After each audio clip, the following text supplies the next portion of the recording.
विजय जी, सबसे पहले तो मुझे और दर्शकों को भी समझा दीजिए भाई। चलिए, ये तो ट्राइड एंड टेस्टेड, मिलती है सत्ता, वोटर इंपैक्ट होता है, रूलिंग पार्टी जो पैसा दे चुकी है उससे ज्यादा इंपैक्ट होता है बनिस्बत आगे भविष्य के किसी भी वादे से। सही है गलत? देखिए, कहावत है Garima ji, one in hand is better than two in Bush.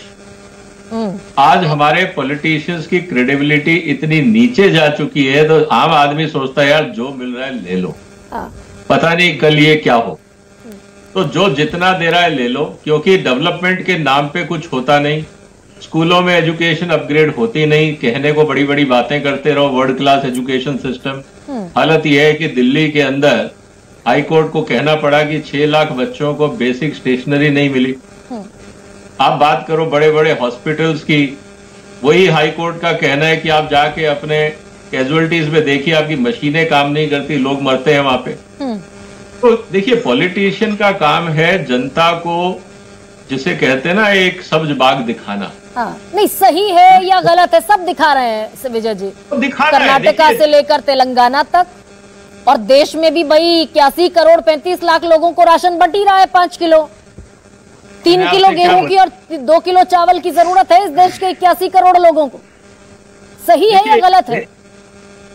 इस देश में आप एक्सपीरियंस देखिए आम आदमी का।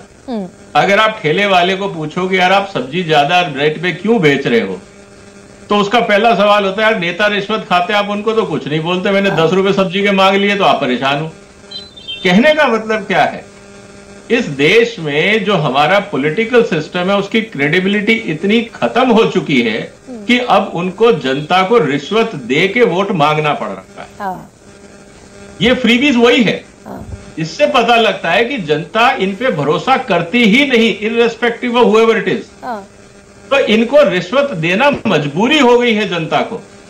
अब जो जितनी ज्यादा देगा उसको उतने वोट मिल जाएंगे।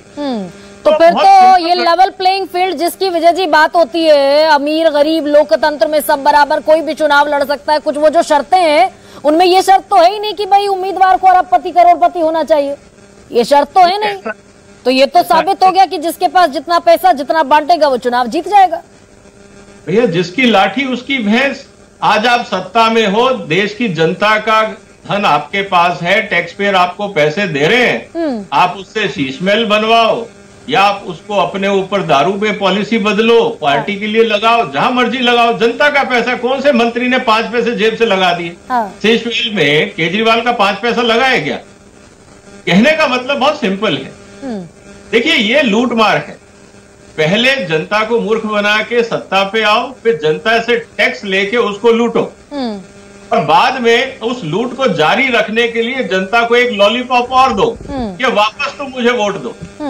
ये जो विशियस सर्कल है जिसमें हमारी राजनीति और डेमोक्रेसी फंस चुकी है, इसका अंत बहुत नजदीक है। ये गुब्बारा कहाँ फूटेगा विजय सरदाना? भाई दिल्ली भी, अगर मैं स्पेशली अगर दिल्ली की भी बात करूं, आज दिल्ली की चर्चा कर रहे हैं, सरप्लस बजट जो है वो घटते घटते घटते घटते 1/6 या 1/7 रह गया। 14,456 करोड़ रुपए से 3,000 समथिंग रह गया। ही नहीं, नेगेटिव है। इसीलिए तो सीएजी की रिपोर्ट सामने नहीं आ रही है। आधे बिल पे नहीं किए गए हैं। जिस दिन आप सीएजी की रिपोर्ट सार्वजनिक कर दोगे, ये सब जो है ना, जो आपके सामने जो रैपिंग के अंदर जो कचरा घुसा हुआ है वो सब सामने आ जाएगा। तो कहने का मतलब यह है कि अभी पर्दे उठने बाकी हैं। जनता के पास अब एक ही रास्ता बचेगा, जब हॉस्पिटलों में दवाइयां नहीं होंगी, सड़कें टूटी हुई होंगी, बेसिक फैसिलिटीज नहीं होंगी, आप कब तक घाटे में चलाओगे? एक लिमिट होती है ना हर चीज की। फिर जनता इन्हीं को ही मैन हैंडल करेगी, ये मोहल्ले में घुसने लायक नहीं रहेंगे। तो 5 साल बहुत लंबा टाइम होता है मैडम, किसी भी राज्य को सुधारने और बर्बाद करने के लिए। आप पहले चुनाव ले लो, उसके 5 साल आपको उसी जनता के बीच में जाना है, झेलना है उसको। वो छोड़ेगी नहीं जनता, क्योंकि जनता समझ गई है कि इनको कैसे हैंडल करना है। नहीं, ये गुब्बारा भाई, ये विशेष सर्कल जिसका आप जिक्र कर रहे हैं विजय जी, ये फूटेगा कहाँ जाकर, कितने वक्त बाद फूटता हुआ दिखेगा? और मैं ओवरऑल बात कर रही हूँ, मैं सिर्फ दिल्ली की बात नहीं कर रही। भाई हमारे देश पर भी कर्ज बढ़कर कितना हो गया? 205 लाख करोड़ हो गया ना। देखिए मैडम, ऐसा है कि बर्बादी के दिन जब आते हैं ना तो सबके सिर फूटते हैं। वो दिन दूर नहीं है, हम उसी रास्ते पे बहुत तेजी से बढ़ रहे हैं। तेजी से बढ़ रहे हैं। प्रोफेसर अरुण,